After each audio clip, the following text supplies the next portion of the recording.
అందరికీ నమస్కారం. ఈరోజు మనం చెప్పుకోబోయే కథ మా అత్తారిల్లు మొదటి భాగం. కథలోకి వెళ్ళబోయే ముందు మీరు కనుక మన ఛానల్ని ఫస్ట్ టైం చూస్తున్నట్లయితే తప్పకుండా మన ఛానల్ని లైక్ చేయండి, షేర్ చేయండి, సబ్స్క్రైబ్ చేయండి, బెల్ ఐకాన్ క్లిక్ చేసి ఆల్ అనే బటన్ని ప్రెస్ చేయడం మర్చిపోకండి. కథని ఎక్కడ స్కిప్ చేయకుండా వినండి. తప్పకుండా మన ఛానల్కి ఒక మంచి లైక్, సబ్స్క్రైబ్ ఇస్తారని ఆశిస్తూ కథలోకి వెళ్ళిపోదామా. శంకర్ది సిటీలో ఒక చిన్నపాటి ప్రైవేట్ ఉద్యోగం. అతని భార్య పేరు ప్రియంవద. వాళ్ళకి ఒక సొంత ఇల్లు, ప్రశాంతమైనటువంటి జీవితం. ప్రియంవద గర్భవతి అయ్యే ఒక బిడ్డని కన్నది. అమ్మాయి పేరు జగతి అని పెట్టుకున్నారు.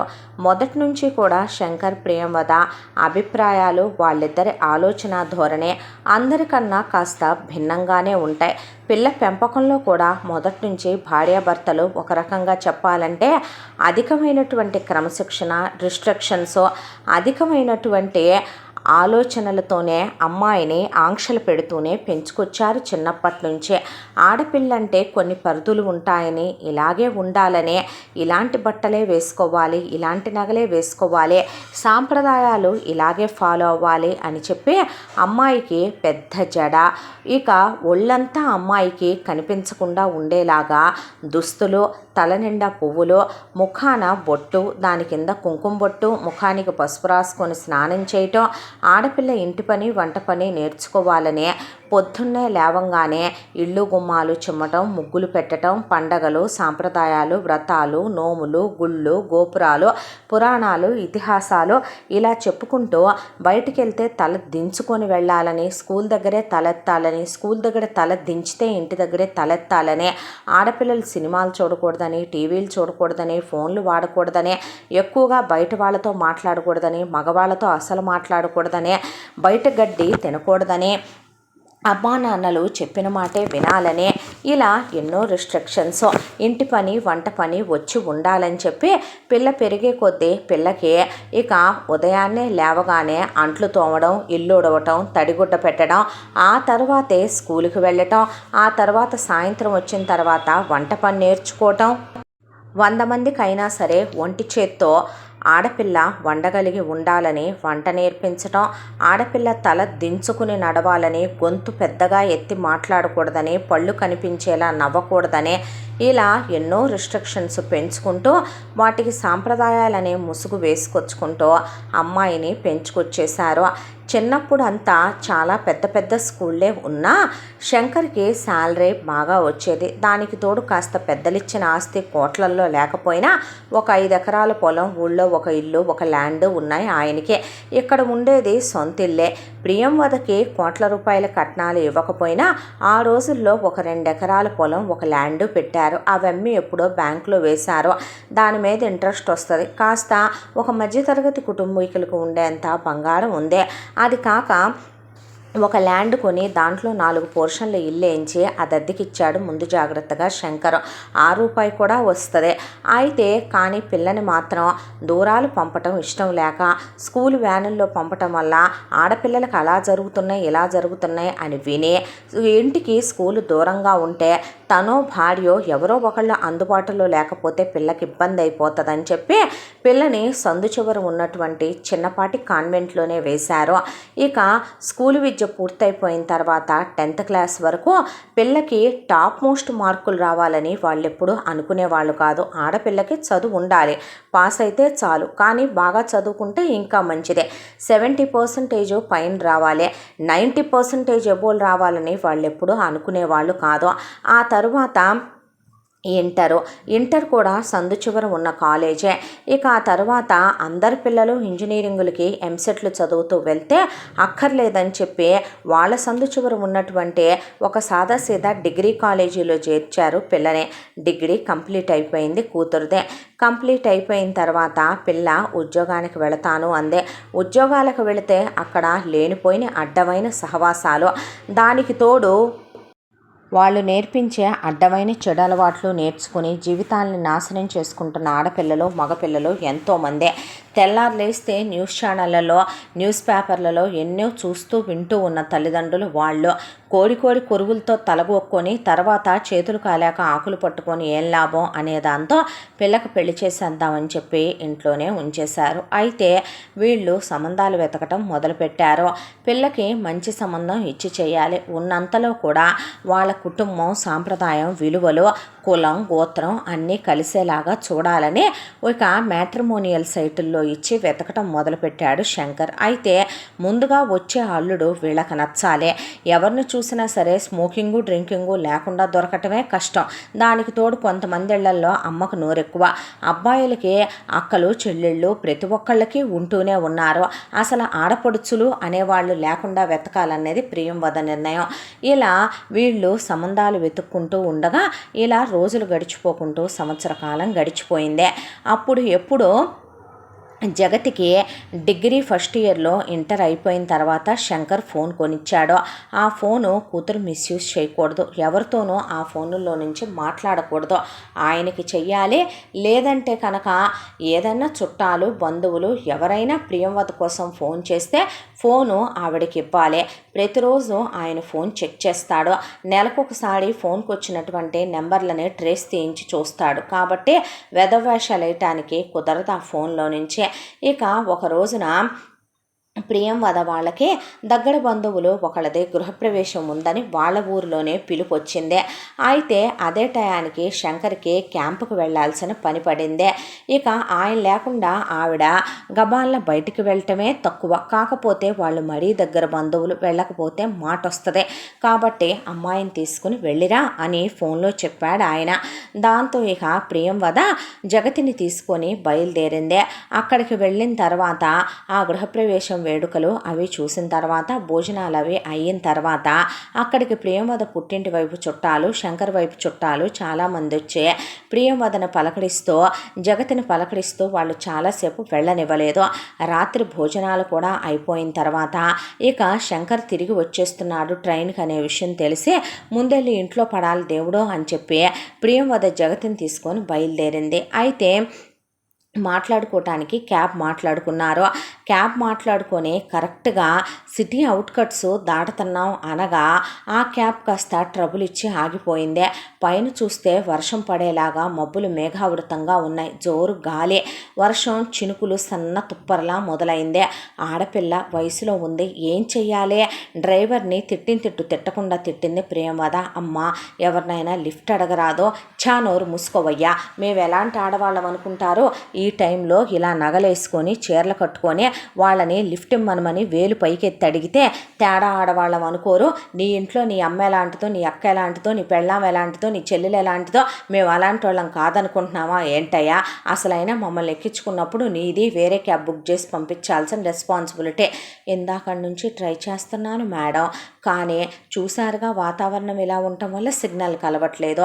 రెండోది ఒకవేళ బుక్ అవుతున్నా సరే ఇక్కడ దాకా రామంటున్నారు మేడం గారు, మీ ఇల్లేమో లోపల కాయ, అక్కడ దాకా అస్సలు రామంటున్నారండి. మా దరిద్రం ఏం చేద్దాం అంటే ఇక నుంచోని కాళ్ళు పీక్కొచ్చి జగతి అమ్మా అనేసరికి ఏంటమ్మా ఏం చేద్దాం అంది ప్రియంవద.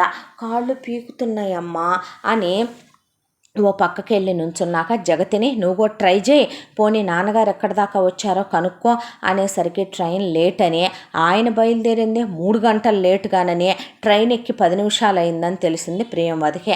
సరిపోయింది పో దరిద్రం, ఇవాళ ఇక్కడే తెల్లారిపోద్దామని చెప్పి అలా రోడ్డు మీద కాలు కాలేని పిల్లిలాగా ప్రియంవద ఒకవైపు తిరుగుతుంటే జగతి కాళ్ళు పీక్కొచ్చి ఆ పక్కనే ఒక చిన్న రాయేసి ఉంటే దాని మీద కూర్చుంది. అయితే ఆ జోరున వర్షం మొదలవబోతుంటే టెన్షన్ వచ్చేసింది ప్రియంవదకి. ఈ టైంలో గాలి వెధవలందరూ తిరుగుతూ ఉంటారు బయట. భగవంతుడా ఏం చేయాలి తండ్రి అనుకుంటున్న టైంలో అటు నుంచి ఒక అబ్బాయి ఒక కారులో వెళుతున్నాడు. అక్కడ వీళ్ళిద్దరు ఆడవాళ్ళని చూశాడు. చూడగానే ఎందుకో జగతి తొలిచూపులోనే అతనికి చాలా చాలా నచ్చేసింది. దాంతో ఇక ముందుకు వెళ్ళిన వాడల్లా కార్ని వెనక్కి తీసుకొచ్చాడు. వెనక్కి తీసుకొచ్చి ఇప్పుడు ఎలా మాట్లాడాలి వీళ్ళతో అనే దాంతో ముందు కారు డోర్ తీసి కిందకి దిగాడు. దిగగానే బాగున్నారా ఆంటీ అని పలకరించాడు ప్రేమవదనే. బాగున్నాను బాబు, మీరెవరు అంటే, ఆంటీ నన్ను మర్చిపోయారా, నేను ఆంటీ భానుమతి గారి అబ్బాయినే అని చెప్తే, భానుమత, నాకే భానుమతి తెలియదు బాబు అని అడిగితే, మీరు వందన ఆంటీయే కదా అని అడిగితే, లేదు బాబు నా పేరు ప్రేమవదయ్య అని చెప్తే, అవునా సారీ అండి, అంటే మా మమ్మీ ఫ్రెండ్ ఒక ఆవిడున్నారు ఆంటీ, ఆవిడేమో అనిపించారు నాకు, చూసి చాలా కాలమైంది, చిన్నప్పుడు చూశాను, ఈ మధ్య నేను నా ఎడ్యుకేషన్ గురించి నేను ఇంజనీరింగు పీజీ వేరే ఊళ్ళో చదువుకొని తిరిగి వచ్చాను, మళ్ళీ ఆంటీని కలవలేదు, నేను ఎడ్యుకేషన్ అయిపోయి కూడా 2 years అయిపోయింది, బిజినెస్లోకి వెళ్ళి, దాంతో ఆంటీ ఏమో అని పలకరిద్దామని ఆపాను, సారీ అండి అంటే, పర్వాలేదులే బాబు అంది ప్రియమద. అంటే, అయ్యో వర్షం పడేలాగా ఉంది, లేడీస్ ఇద్దరు ఉన్నారు, ఏంటి ఈ టైంలో ఇక్కడ అడగొచ్చా, ఇఫ్ యూ డోంట్ మైండ్, మీరు తప్పుగా అనుకోకపోతే అన్నాడు అతను. ఇంతకీ నీ పేరేంటి బాబు? నా పేరు సంజయ్ అండి, మా నాన్నగారి పేరు ఉపేంద్ర, ఆయన ఈ బిజినెస్లో ఉన్నారు, ఈ గవర్నమెంట్ జాబ్ చేస్తూ బిజినెస్ కూడా చేస్తున్నారు, మా మమ్మీ హౌస్ వైఫ్, మేము ఉండేది ఈ ఊళ్ళోనే, నా ఆఫీస్ ఇదే ఆంటీ అని విజిటింగ్ కార్డు ఆవిడ చేతిలో పెట్టాడు.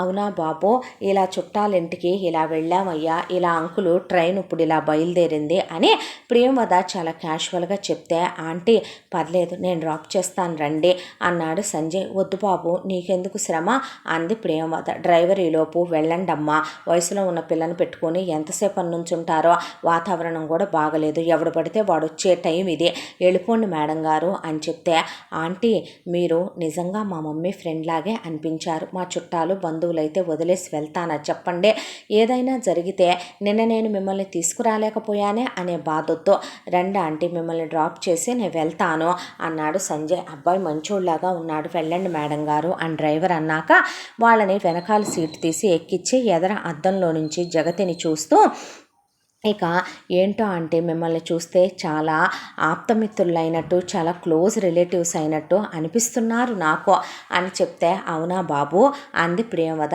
ఏం చదువుకున్నావయ్యా, ఎక్కడ చదువుకున్నావంటే, ఇంజనీరింగ్ చేశాను అంటే, MBA చేశాను, ఇలా చెన్నైలో చేసొచ్చాను, ఇక్కడ బిజినెస్ ఇలా పెట్టుకున్నాను, డాడీ మమ్మీ ఫుల్ సపోర్ట్ నాకు, అమ్మా నాన్నలకి నేను ఒక్కడనే కొడుకునే.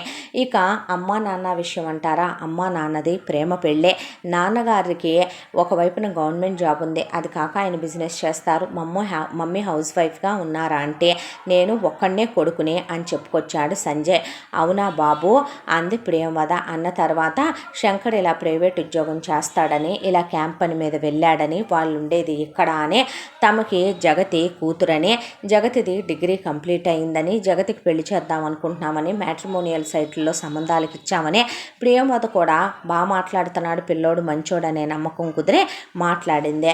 ఆ తర్వాత ఇల్లొచ్చిన తర్వాత వీళ్ళు దిగి వెళ్ళబోతుంటే, ఆంటీ అని పిలిచాడు సంజయ్. ఏంటి బాబు అని అడిగితే, ఎప్పుడైనా మమ్మీని తీసుకొని ఇటువైపు గుడి ఉంది కదా వస్తే మిమ్మల్ని చూపించి పరిచయం చేస్తాను, కొంతమంది మంచి స్నేహితుల్ని వదులుకోకూడదని చెప్తూ ఉంటారు మమ్మీ, మిమ్మల్ని చూస్తే ఎందుకో మాకు చాలా క్లోజ్ బంధువు అన్నట్టు అనిపిస్తున్నారు, ఫోన్ నెంబర్ ఇస్తారా ఆంటీ అని అడిగాడు సంజయ్. ఆ మాటకి, ఇదే నాన్న మన ఇల్లు అంది ప్రేమవద. నేను అడ్రస్ మర్చిపోతానా అంటే, అవునా బాబు నా దగ్గర ఫోన్ లేదు నాన్న, నేను వాడిను, అంకుల్ ఫోన్ ఏమో ఆఫీస్ ఫోన్ కదా, దీని దగ్గరే ఉంది ఫోను, ఇవ్వవే నంబరు అన్నాక జగతి ఫోన్ నెంబర్ ఇచ్చి దొంగ చూపులు చూసుకుంటూ సంజయ్ వైపు అలా ఇంట్లోకి వెళ్ళిపోయింది. ఆ తర్వాత సంజయ్ ఇంటికి తిరిగి వచ్చాడు. ఇంటికి తిరిగి వచ్చిన తర్వాత, ఏమిట్రా ఇంత లేటు, వర్షంలో తడిచిపోయావేమోనని టెన్షను, నాన్నగారు ఇందాక నుంచి కంగారు పడుతున్నారు. ఎందుకు డాడీ కంగారు? ఏమీ లేదు నాన్న, ఒక్కడివే కదా, కాసేపు ఆలస్యమైనా కూడా ప్రాణం పోయినట్టు అనిపించేస్తుందిరా, మా ప్రాణమే నువ్వు కదా అన్నాడు ఆయన. ప్రాణం కాదులే, ప్రేమ గుర్తని చెప్పండి అన్నవి భానుమతి తల తుడిచి హాట్ వాటర్తో స్నానం చేసి రాపో అందే. ఆ రోజు తర్వాత సంజయ్ జగతికి మెసేజ్ చేశాడు, ఫోన్ చేశాడు, ఇద్దరు ఫోన్లు చేసుకోవటం, మెసేజ్లు చేసుకోవటం, మాట్లాడుకోవటం. జగతి అంటే సంజయ్కి ఎందుకో వల్లమా మాలిన ప్రేమ కలిగింది. ఆ ప్రేమ మనం ఏ కొలబద్దతోనూ కొలచలేనంత. ఆమె అమాయకత్వం, ఆమె మాట్లాడే మెల్లటి మాట తీరు, ఆమె అమాయకమైనటువంటి చూపులు, ఆమె కట్టు బొట్టు, ఆమె చిరునవ్వు ఏదో తెలియకుండా ఆకర్షితుణ్ణి చేసేసింది జగతి వైపు సంజయ్నే. చాలా చాలా ఇష్టపడటం మొదలుపెట్టాడు. జగతిని కలవాలని బయట వెయిట్ చేసేవాడు. మార్కెట్కి వెళుతున్నానని ఇంట్లో అమ్మా నాన్నకి చెప్పి 100 రిస్ట్రిక్షన్స్ మధ్య పర్మిషన్లు తీసుకుని 3 గంటలు 4 గంటలు లేటుగా వచ్చినా సరే అలా నుంచొని వెయిట్ చేసేవాడు. చాలాసేపు వెయిట్ చేయించానా అని అడిగితే, నీలాంటి దేవత కోసం ఎంతసేపు వెయిట్ చేసినా నాకు వెయిట్ చేసినట్టు అనిపించదులే అని చెప్పి సంజయ్ అలా చూసుకునేవాడు. జగతినే బయటికి తీసుకెళ్ళేవాడు. ఆ తర్వాత ప్రియంవద శంకర్ నిద్రపోయేటప్పుడు అర్ధరాత్రి నిద్రపోయిందాకా వెయిట్ చేసి ఇంట్లో నుండి బయటకు వెళ్ళి మరీ సంజయ్ని కలిసేది జగతే. ఇలా కొన్ని రోజులు అలా జర్నీ సాగిపోయిందే. ఒక అబ్బాయి నిజంగా ఒక అమ్మాయిని అసలు అంత ప్రేమిస్తాడా? భూమి మీద స్వర్గం అంటే ఎలా ఉంటుంది, ప్రేమ అంటే ఎలా ఉంటుంది? అసలు నిజంగా చెప్పాలంటే జగతేమి దివి నుండి భూకి దిగి వచ్చిన అందగత్తె కాదు, కోటీశ్వరరాలు కాదు, ఓ టాలెంట్ ఉన్న చదువులు చదివిన అమ్మాయి కాదు. అసలు జగతిలో ఏముందని సంజయ్కి అంత నచ్చింది అని జగతి ఏ రోజు ఆలోచించలేదు. కానీ సంజయ్ మాత్రం ప్రాణమే పెట్టేసుకున్నాడు జగతి మీద. ఒకరోజు సంజయ్ జగతితో ఫోన్ మాట్లాడుతూ ఉండగా సంజయ్ వాళ్ళ నాన్న గమనించి, ఉపేంద్ర ఎవరితోరా ఫోన్ మాట్లాడుతున్నావు అని అడిగితే, సంజయ్ తల్లి భానుమతి ఎవరితో అనే బదులు, వాడికి పెళ్లి వయసు వచ్చింది కదండి, బహుశా ఎవరినైనా ఇష్టపడుతున్నావా అని అడగాల్సిందేమో కదూ అనేసరికి, ఏరా నిజమా అన్నాడు ఆయన. అలాంటిదేమీ లేదు, అర్థం కావటల్లా వాడు బ్లష్ అవుతుంటే అందావిడ. అనేసరికి, నువ్వింకా నా జనరేషన్తో పోలిస్తే చాలా లేట్లో ఉన్నట్టే సంజు. నీకో విషయం తెలుసా, మీ అమ్మ నేను క్లాస్మేట్స్ రా, ఇంటరు డిగ్రీ. నేను పీజీ వరకు కూడా ఆగలేకపోయానంటే నమ్ముతావా? గవర్నమెంట్ రూల్ ప్రకారం అబ్బాయికి 21 అమ్మాయికి 18 దాటాలన్నారని నాకు 21 దాటేంత వరకు ఆగి డిగ్రీ అవ్వగానే మీ అమ్మని ఇచ్చి పెళ్లి చేస్తారా సస్తారా అని అటు మీ అమ్మమ్మ వాళ్ళ ఇంట్లో ఇటు మీ నానమ్మని కలిపి ఊపేసి మరీ ఒప్పించి నేను మీ అమ్మని పెళ్లి చేసుకున్నాను. ఆ తర్వాత పీజీ చేయటాలు, ఆ తర్వాత నేను అలా జాబు బిజినెస్ ఇలా అయిపోయింది. మీ అమ్మని నేను ఎంత ప్రేమిస్తానో నీకు బాగా తెలుసు. మీ అమ్మ పురిటి నొప్పులు పడితే చూడలేక పెళ్ళైన వెంటనే గర్భవతి అయిపోయిందిరా మీ అమ్మ, బర్త్ కంట్రోల్ ఫెయిల్ అయ్యి. దాంతో నాకు ఇష్టం అబార్షన్ చేయించుకోను కంటాను అని కూర్చుంది. ఆ పురిటి నొప్పులు పట్టం చూసిన నేను ఇంకొకళ్ళని కంటే మీ అమ్మ ఎక్కడ బాధపడుతోనని నీ తర్వాత ఇంకొకళ్ళని కనాలనుకోలేదు. అయితే రాను ముద్దులొలికే నీ ముఖం చూసే, నీ కేరింతలు చూసి నాన్న అనే పదం నువ్వు తప్ప ఎవరు నన్ను అమ్మ అని తన్ను పిలవకూడదని మళ్ళీ మేం పిల్లల్నే కనలేదు. చూడు, ఇంజనీరింగ్ అయిపోయింది, పీజీ అయిపోయి కూడా 2 ఏళ్ళు అయ్యి 3వ సంవత్సరం. ప్రేమ తప్పు కాదురా, ప్రేమిస్తే బాగుంటుంది. మనం ప్రేమించే వాళ్ళు మనతో ఉంటే జీవితంలో ప్రతి క్షణం అద్భుతంగా ఉంటుంది. స్వర్గం అంటే ఎక్కడో ఉండదురా. చాలామంది అనుకుంటారు స్వర్గాలంటే దేవతలకు మాత్రమే సొంతం, మనుషులకు సొంతం కాదు అని. నీకు ఒక విషయం చెప్పనా, ప్రేమించే భర్త, అర్థం చేసుకునే భార్య, ప్రేమ అనేది ఏ ఇద్దరి మధ్య అయితే భార్యాభర్తల మధ్య ఉంటుందో, అండర్స్టాండింగ్ ఉంటుందో, ఒకే మాట మీద ఉండే తత్వం కలిగి ఉంటారో వాళ్ళిద్దరూ జీవితాంతం స్వర్గాన్నే అనుభవిస్తారు. నరకం అంటే ఏంటో తెలుసా? భార్యదొక మాట, భర్తదొక మాట. ఇంట్లో భార్యను పట్టుకొని భర్త తల్లి తండ్రి అక్క చెల్లెళ్ళు నానా మాటలు అంటున్నా భర్త భార్య వైపు ఇనిషియేటివ్ తీసుకోకుండా సర్దుకుపోమ్మంటాడే. అదా ఆడదానికి ఎందుకు వీణ్ణే పెళ్లి చేసుకున్నాను అని వాడు ఆ క్షణాన్నే చస్తూ ఉంటాడు. చూసావా, పెళ్లి చేసుకున్న పాపానికి, పిల్లలు పుట్టిన పాపానికి ఆడది కాపురం చేస్తుంది. అది ఆడదానికి నరకం. జీవితంలో ఎన్నో ఆశలు భార్యతోనే అనుకుని ఒక అబ్బాయి పెళ్లి చేసుకుంటే ఆ అమ్మాయి ప్రతి విషయాన్ని, అమ్మ మా ఆయన గదిలోకి రమ్మంటున్నాడు, ఎంతసేపు రాత్రి నన్ను నిద్రపోనివ్వటం లేదు, నేను కూరలు వండితే బాలేదంటున్నాడు, మా ఆయన అదంటున్నాడు ఇదంటున్నాడు. ప్రతి చిన్న విషయం ఇక తన ఫ్రెండ్స్తోనో, బాయ్ బెస్టీలతోనో, గర్ల్ బెస్టీలతోనో, అమ్మతోనో, బంధువులతోనో, వదినలతోనో, చుట్టాలతోనో చెప్పి భర్తని పలుచన చేసేస్తే వాళ్ళంతా ఏదో వింత జంతువుని జూలో సర్కస్లో ఉన్నటువంటి ఏదో ఒక క్లౌన్ను చూసినట్టు భర్తను చూస్తారే, అప్పుడు ఆ మగాడు అనుభవించేదాన్ని నరకం అంటారు. జీవితాన్ని స్వర్గం చేసుకోవటం, నరకం చేసుకోవటం సరైన జీవిత భాగస్వామిని ఎంచుకునే దాంట్లోనే మనిషి జీవితం మీద ఆధారపడి ఉంటుంది. Marriages are made in heaven రా, అది దేవుడి పని. కానీ భూమి మీదకి వచ్చిన తర్వాత మనకి రైట్ పార్ట్నర్ని సెలెక్ట్ చేసుకోవటం అనేది మన మీదనే ఆధారపడి ఉంటుంది. తను కరెక్ట్ అనుకో, గో హెడ్, నిన్నెవరూ ఆపేవాళ్ళు లేరు. అమ్మ నేను వచ్చి వాళ్ళ పేరెంట్స్తో మాట్లాడతాం. మాకు కులాల పట్టింపు లేదు, కట్న కానుకలు మాకు అసలు అవసరమే లేదు. అమ్మాయి మంచిదయ్యే, నువ్వు అమ్మాయి నూరేళ్ళు కలిసి ఉండే మీ ఇద్దరి బంధం అంత స్ట్రాంగ్ అయితే కనుక షూర్గా అమ్మ నేను వస్తాం అన్నాడు ఆయన. అనేసరికి కూర్చుని సంజయ్ వాళ్ళ నాన్న వైపు అలానే చూస్తూ, మీ ప్రేమను చూస్తూ పెరిగాను డాడీ, మీ ప్రేమను కూడా నేను క్రాస్ చేసి వెళ్ళిపోవాలనుకుంటాను, అంతగా ప్రేమిస్తున్నాను నేను తనని, మరిందాకేం లేదన్నావు అనేసరికి సిగ్గుతో తలదించుకున్నాడు. ప్రేమించడానికి భయపడకూడదురా, ఎందుకనంటే ఇది రైట్ ఏజ్. ఒక అబ్బాయికి 21 నుండి 30 వరకు కూడా వాడికి నచ్చిన అమ్మాయిని వాడు సెలెక్ట్ చేసుకొని ప్రేమించే హక్కు, ఫ్రీడమ్ ప్రతి తల్లిదండ్రులు ఇవ్వాలి. ఫ్రెండ్లీగా ఉంటున్నామని చెప్పే చాలామంది పేరెంట్స్ పిల్లలకి తెలియకుండానే వాళ్ళ చుట్టూ గీతలు గీసేస్తూ ఉంటారు. నిజానికి వాళ్ళకి ఏది మంచో ఏది చెడో మనం చెప్తే చాలు, వాళ్ళ జీవితంలో అంచెలంచెలుగా పైకెదిగి మన్ను మించిపోతారు.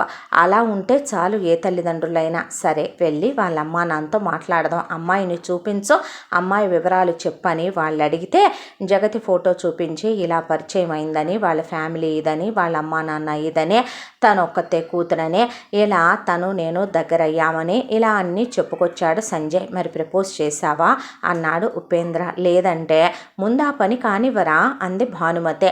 ఎప్పటి నుంచో తరతరాలుగా వస్తున్నటువంటి డైమండ్ రింగు ఇప్పుడు దీని వాల్యూ దాదాపు 50 లక్షల పైమాటే ఉంటుందేమో. దీన్ని మీ నాన్నమ్మ వాళ్ళ నానమ్మకి ఆ రోజుల్లో మీ తాతగారు పెట్టారంట. అలా అలా జనరేషన్స్ మారుతూ నా దాకా వచ్చింది అది. ఇప్పుడు ఇది నీ సొంతం నాన్న అని భానుమతి తన రింగుని తీసి కొడుకు చేతిలో పెట్టిందే. వెళ్ళి అమ్మాయికి దీన్ని పెట్టి నీ మనసులో మాట చెప్పమనే. సంజయ్ లేట్ చేయకుండా వెళ్ళి జగతిని కలిసి జగతికి ప్రపోజ్ చేశాడు, ఐ లవ్ యూ చెప్పాడు. జగతి సంజయ్ని కౌగిలించుకుంది. అంతలోనే భయపడే, అమ్మా నాన్న ఏమంటారో, నేను నిన్ను పెళ్లి చేసుకుందాం అనుకుంటున్నాను, మోసం చేసి వదిలేద్దాం అనుకోవట్లేదు జగతి అంటే, అది కరెక్టే కానీ అమ్మా నాన్న ఏమంటారోననే భయంగా ఉంది నాకు. మా పేరెంట్స్ వచ్చి మాట్లాడతారో, నీకు నేనంటే ఇష్టమే కదో అంటే జగతి కూడా తల ఊపింది. ఆ తర్వాత జగతిని వాళ్ళ సందు చివరి దింపేసి సంజయ్ వచ్చి తను ఒప్పుకుందని అమ్మా నాన్నలకి చెప్పాడు. తెల్లవాడే భానుమతి, ఉపేంద్ర సంజయ్ని తీసుకుని జగతి వాళ్ళ ఇంటికి వెళ్ళి ఇలా మా అబ్బాయి మీ అమ్మాయిని ఇష్టపడుతున్నాడు అని చెప్తే ఇక ప్రియంవద వైపు చూశాడు శంకర్. ఎవరు అన్నట్టు ఇలా రోడ్డు మీద కనిపించారని, ఇలా అబ్బాయి డ్రాప్ చేశాడని, ఆ తరువాత మళ్ళీ ఇదే చూడటమని ఆవిడ చెప్తే, వాళ్ళ అమ్మాయి మీద చెప్తే ఎక్కడ వాళ్ళ అమ్మాయి విలువ తగ్గుద్దో వాళ్ళ మనసులో అనే మా అబ్బాయి ఇష్టపడ్డాడని చెప్పారే కానీ మీ అమ్మాయి కూడా మా అబ్బాయిని ఇష్టపడుతుందని చెప్పి కాబోయే కోడల్ని కూడా పలచన చేయలేదు సంజయ్ తల్లిదండ్రులు. అయితే శంకర్ ఒకటే ఆలోచించాడు, జగతిది సంజయ్ది క్యాస్ట్లు వేరు.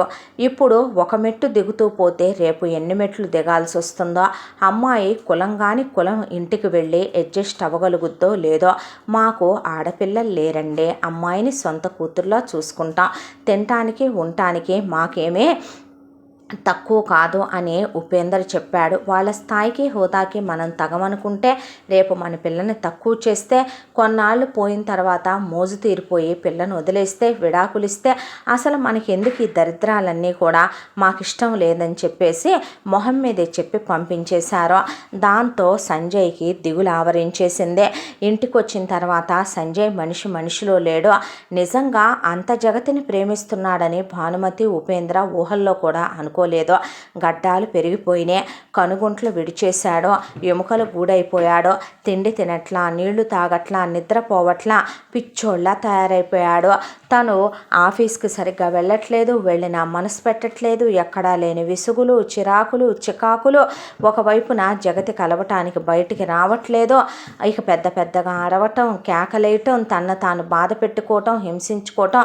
ఇదంతా చూసినటువంటి ఉపేంద్ర సంజయ్ దగ్గరికి వెళ్ళి, సంజు ఇట్రా అనేసరికి ఆయన్ని కౌగిలించుకొని వెక్కి వెక్కి ఏడ్చి, మీ విషయంలో నిజమైన ప్రేమ నా విషయంలో నన్నెందుకు పరీక్షిస్తోంది డాడ్ అని అడిగితే, ప్రేమ ఎవరిని పరీక్షించదురా, నిజానికి ఆ ప్రేమ విలువ మనకెంత తెలుసా అని మాత్రమే బేరీజ్ వేసుకుంటుంది. నిజంగా నువ్వు ఆ అమ్మాయిని అంతలా ప్రేమించింది నిజమే అయితే, తను కూడా నిన్నంతే ఇష్టపడే మాట నిజమే అయితే కనుక ప్రేమకు విలువిచ్చే నేను నీకు చెప్పేది ఒకటే, ఆ అమ్మాయిని ఇంట్లో నుంచి బయటకు వచ్చేసేయమని. ఆ అమ్మాయిని నువ్వు ముందు గుళ్ళో పెళ్లి చేసుకొని రిజిస్టర్ మ్యారేజ్ చేసుకో, తర్వాత గ్రాండ్గా మీ పెళ్ళి వాళ్ళ అమ్మ నాన్నలతో మాట్లాడి మేం చేస్తాం. ఒప్పుకుంటారా డాడ్? వస్తుందా అలాగా? ఇంకా అది కూడా నువ్వు చేయలేకపోతే నేనేం చెయ్యనురా అన్నాడు ఆయన. మీరు చెప్పాల్సిన మాటేనండి అంది భానుమతి. ఏం చేయమంటావు? ప్రాణానికి ప్రాణంలా ప్రేమనంతా గుమ్మరిచ్చి కన్న కొడుకునే కళ్ళెదురుగానే కాలిపోతుంటే చూస్తూ ఉండమంటావా? వాడి ప్రేమ మన ప్రేమను కూడా క్రాస్ చేయాలన్నాడో, ఏ రోజో వాడిది క్రాస్ చేసుకుని వెళ్ళిపోయాడో. అంత ప్రేమించే వాడిని కాదనుకునేంత మూర్ఖురాల అమ్మాయిని నేను అనుకోనన్నాడు ఉపేంద్ర. ఆ తర్వాత సంజయ్ జగతికి ఫోన్ చేసి ఇలా అని చెప్తే భయపడింది, టెన్షన్ పడింది. అమ్మ నాన్న చంపేస్తారేమో అందే. నేను నిన్ను వాళ్ళని విడిచి శాశ్వతంగా వచ్చేయమంటలేదు, తర్వాత నేను వాళ్ళని ఒప్పించుకుంటాను, పెళ్ళైతే నా నుండి నిన్ను దూరం చేయరు, ఇప్పటికే వేరే సంబంధం ఖాయం చేసేలా ఉన్నారని నువ్వే చెప్తున్నావు. నువ్వు నాకు దూరం అయితే నేను బ్రతకగలనా? నేను దూరం అయితే నువ్వు బ్రతకగలవా? ప్లీజ్ అని సంజయ్ పడిపడి విధాలు చెప్పాక జగతి సరేనందే. ఆ తర్వాత సంజయ్ జగతికి అంతకుముందు ఒకసారి ఒక చీర కొనిచ్చాడు, బాగుందంటే పట్టు చీర, అది కట్టుకొని రమ్మనమన్నాడు. ఈలోపు భానుమతి ఉపేంద్ర ఫోటోలు వీడియోలు అన్నీ పెళ్ళిళ్ళు పేరైనాయి. ఇక గుళ్ళో పురోహితుడిని మాట్లాడేసుకొని పెళ్లి ఏర్పాట్లు చేసేసారు. తెల్లవారుజామున జగతి అలంకరించుకొని ఇంట్లో నుంచి అందరూ నిద్రపోయేటప్పుడు పాడిపై బయటకు వచ్చేసింది. సంజయ్ సందు చివరికి వెళ్ళి జగతిని ఎక్కించుకొని గుడి దగ్గరికి వచ్చాడు. భానుమతి ఉపేంద్ర ఉన్నారు అక్కడ. గుళ్ళో పెళ్ళైపోయింది. ఆ తర్వాత ఉపేంద్ర తన ఇన్ఫ్లుయెన్స్తో రిజిస్టార్ ఆఫీసు తీసుకెళ్లి సంతకాలు చేయించి ఫోటోలు తీయించేశాడు. ఆ తర్వాత మరి ఇంటికి వెళదామా అన్నాడు ఉపేంద్ర. వెళ్లాల్సింది మన ఇంటికి కాదు డాడ్, వాళ్ళ ఇంటికి. ఏమిట్రా నువ్వు అనేది అంది భానుమతి. అవునమ్మా, నేను మీకు ఎలా ఒక్క కొడుకునో మీరు నన్ను ఎలా గుండెల్లో పెట్టుకొని పెంచుకున్నారో వాళ్ళకు కూడా తను ఒక్కతే కూతురు కదమ్మా. పంచప్రాణాలు కూతురు మీద పెట్టుకొని పెంచుకున్నారు కాబట్టే కదా మన ఇంటికి వస్తే మనకు డబ్బు ఉంది, మనం వేరే క్యాస్ట్, తను ఎలా చూస్తామో, తను అడ్జస్ట్ అవుద్దో లేదోనని ఒక అమ్మ నాన్నలుగా 100 రకాలుగా పరిపరి విధాలుగా ఆలోచించడం తప్పు కాదేమో కాదో.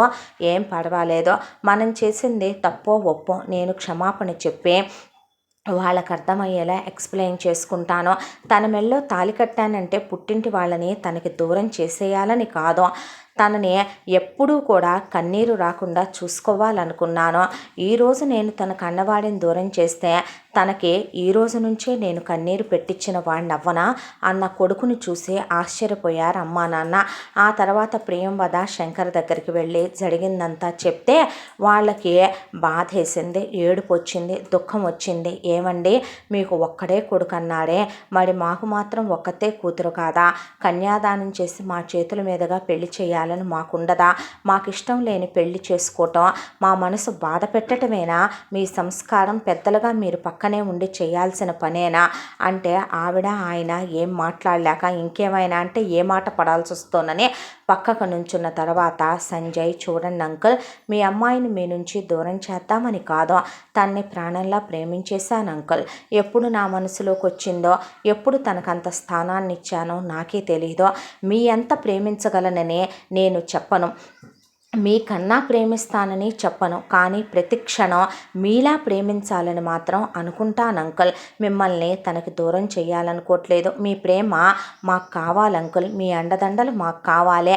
పెద్దలుగా మీరు ముందుండి మమ్మల్ని నడిపించాలి అంటే నీ భార్య నీ ఇష్టమయ్యా, పెళ్లి చేసుకున్నాక మేము పరాయి వాళ్ళం కదా, వెళ్ళండి అనేసరికి సంజయ్ ఒక్కసారిగా షాక్ అయ్యాడు. భానుమతి, ఉపేంద్ర కింద కొంగి అత్తమామల కాళ్ళు పట్టుకున్నాడు.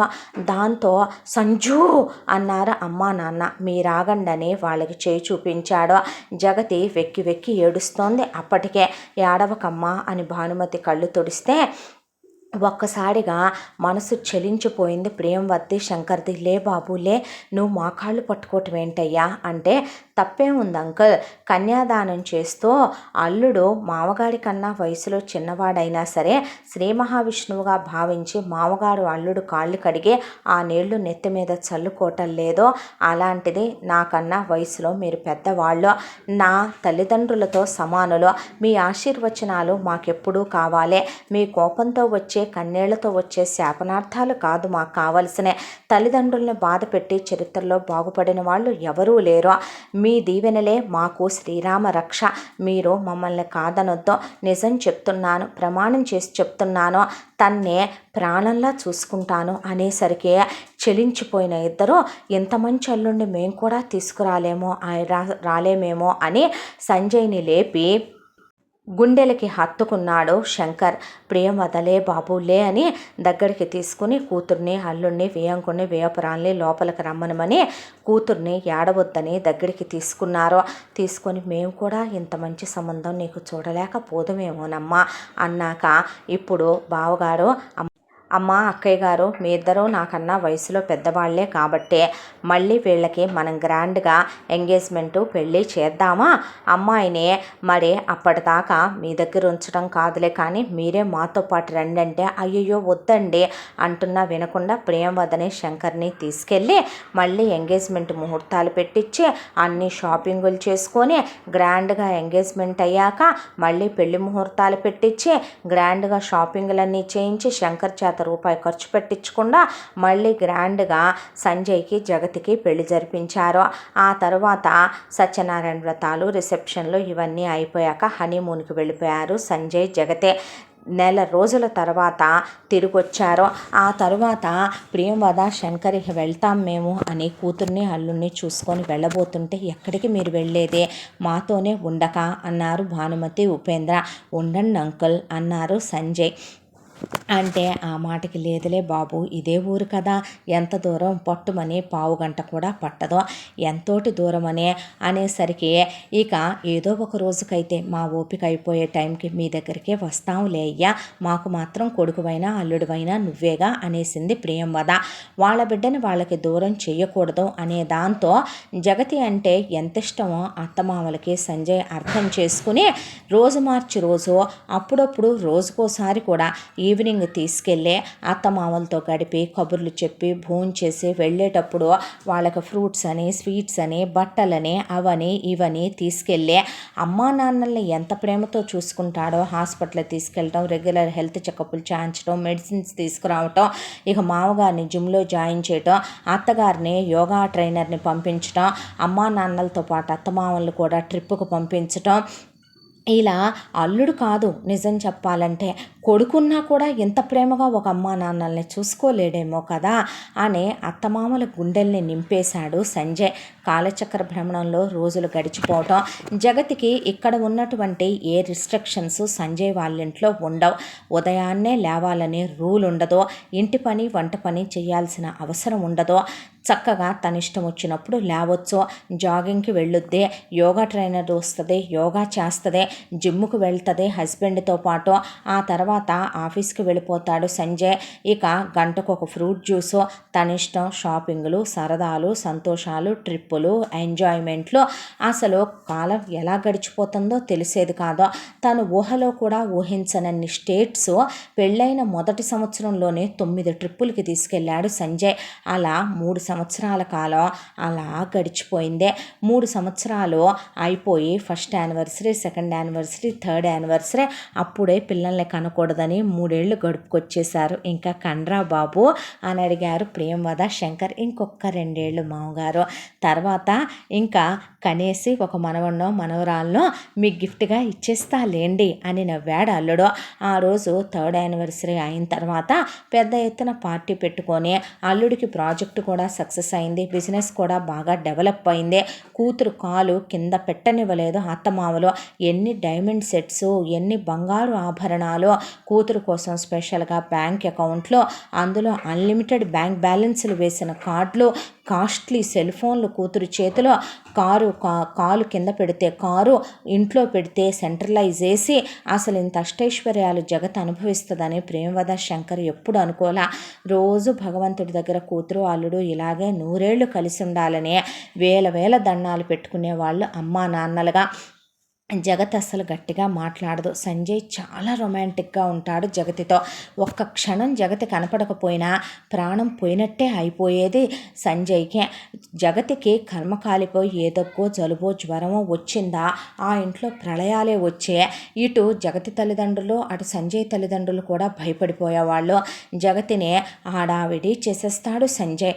డాక్టర్ని పిలిపిస్తాడు, రాత్రంతా నిద్రపోడు. లంకణాలు జగతి కాదు, జగతి 3 రోజుల్లో 5 రోజుల్లో కోలుకుంటే సంజయ్ మాత్రం డబుల్ టైఫాయిడ్ వచ్చినట్టు, ఏదో పెద్ద జబ్బులు వచ్చినట్టు పీకేస్తాడు. చిన్న వేలు తెగితే తట్టుకోలేడు, సూది గుచ్చుకుంటే తట్టుకోలేడు, చిన్న వేలు కాలితే తట్టుకోలేడు, ఎండ తగిలితే తట్టుకోలేడు, చలికి వణికితే తట్టుకోలేడు, వర్షానికి తడిసి తుమ్ములు వచ్చినా హాస్పిటల్ తీసుకెళ్ళి డాక్టర్ దగ్గర హడావిడి చేసేస్తాడు. ఏ జన్మలో ఏ పుణ్యం చేసుకున్నామండి ఇలాంటి అబ్బాయి అల్లుడుగా రావటానికి అని ప్రియంవద పొంగిపోని రోజు లేదో. 3rd యానివర్సరీ అయిపోయిన తర్వాత ఎప్పట్లాగానే మళ్ళీ ట్రిప్కి భార్యను తీసుకుని ఫారెన్ వెళ్ళాడు సంజయ్. నెల రోజుల తర్వాత భార్యాభర్తలు తిరిగొచ్చారు. ఇంగ్లీష్ తిండి తిని పిల్లల నోరు పాడైపోయి ఉంటుందని భానుమతి నాన్ వెజ్లు వెజ్జులతో డైనింగ్ టేబుల్ ఈ చివరి నుంచి ఆ చివరికి నింపేసి ఉంచింది. ఆ తర్వాత కొడుకు కోడలు ఇక అలా విమానాల్లో పడి వచ్చారు, అలసిపోయి ఉంటారు లెమ్మనమని చెప్పి రెస్ట్ తీసుకోండమ్మా అని చెప్పింది ఆవిడ. రెస్ట్ తీసుకోండమ్మా అని చెప్తే ఒళ్ళు తెలియకుండా నిద్రపోతున్నాడు. వచ్చిన దగ్గర నుంచి సంజయ్ ఒక రోజంతా పడుకుండిపోయాడు. ఏంటమ్మా వీడు లేవలేదా అని అడిగితే లేచి తినేసి మళ్ళీ పడుకున్నాడు అత్తయ్య అని చెప్పింది జగతే. బహుశా అలసిపోయి ఉంటాడులే అన్నాడు ఉపేంద్ర. అన్న తరువాత అక్కడికి దగ్గరలో ఒక రిసార్ట్ ఉంది. ఆ రిసార్ట్లో ఉపేంద్ర వాళ్ళకి వెల్కమ్ వచ్చింది, ఒక ఫంక్షన్కి రమ్మనమని. దాంతో భానుమతి ఉపేంద్ర వెళ్తూ ఇక వియ్యపురాలు వియ్యంకుడు కూడా దగ్గరలోనే ఉంటారు కాబట్టి ప్రతిదానికి వాళ్ళని తీసుకొని వెళ్ళటం వీళ్ళకి అలవాటు. జాగ్రత్తమ్మ, ఇల్లు చూసుకో, మేము సాయంత్రానికి కానీ రేపు పొద్దున్నే కానీ వచ్చేస్తామంటే సరే అంది జగతి. ఆ తర్వాత భానుమతి ఉపేంద్ర ప్రియంవద శంకర్ని తీసుకొని వెళ్ళిపోయారు. ఆ తరువాత ఆ రోజంతా అక్కడికి వెళ్ళి ఆ దంపతులు సంతోషంగా గడిపారు. కలిసి భోంచేశారు, ఎవరి రూముల్లో వాళ్ళు రెస్ట్ తీసుకున్నారు ప్రశాంతంగా.